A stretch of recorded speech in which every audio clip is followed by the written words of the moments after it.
Over the past few years, there's been a lot of discussion about ownership in Web3.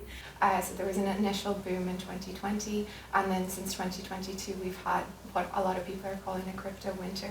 And really, when it comes to ownership, researchers can think of it in two different ways. So firstly, there's the concept of ownership in the legal sense. So that's the rights and responsibilities that come with owning property. But also there's ownership in the psychological sense, and really that refers to different feelings that people have, whether that's for a person, a thing. It can really be for material or immaterial objects. So whether it's your workplace or a friend or an idea, any of those things, you could all feel a sense of ownership toward. Web3 is actually going to impact both senses. In the sense of property and the legal component, there's fractionalized ownership in NFTs, for example. So someone might own an NFT, but they might not necessarily own the copyright or the intellectual property that relates to that.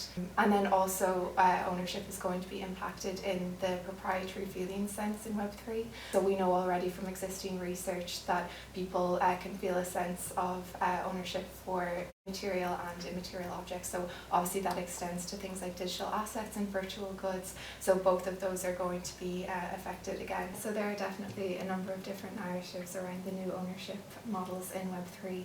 To a lot of people, this just represents more financialization, and some people have even drawn comparisons with 17th century Holland and tulip mania. But for a lot of other people, this actually represents increasing democratization and disintermediation as well. There's been new survey data that's come out of the US, and that's looked at different generational differences, for example, in how people think about these things. So millennials and people belonging to Gen Z were found to be much more likely to engage in digital alternative investing platforms, or to have already invested on one of these platforms, than, for example, Gen Xers and Boomers, who tend to be more affluent.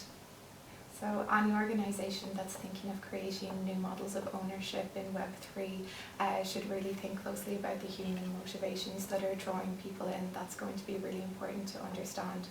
Done well, this could lead to positive feedback loops and mutual benefit and real utility. But if it's done poorly, there could be misalignment or disenfranchisement. For example, if people are seeking a sense of affiliation, then they're probably going to be put off by ownership offerings that seem overly transactional or opportunistic in nature.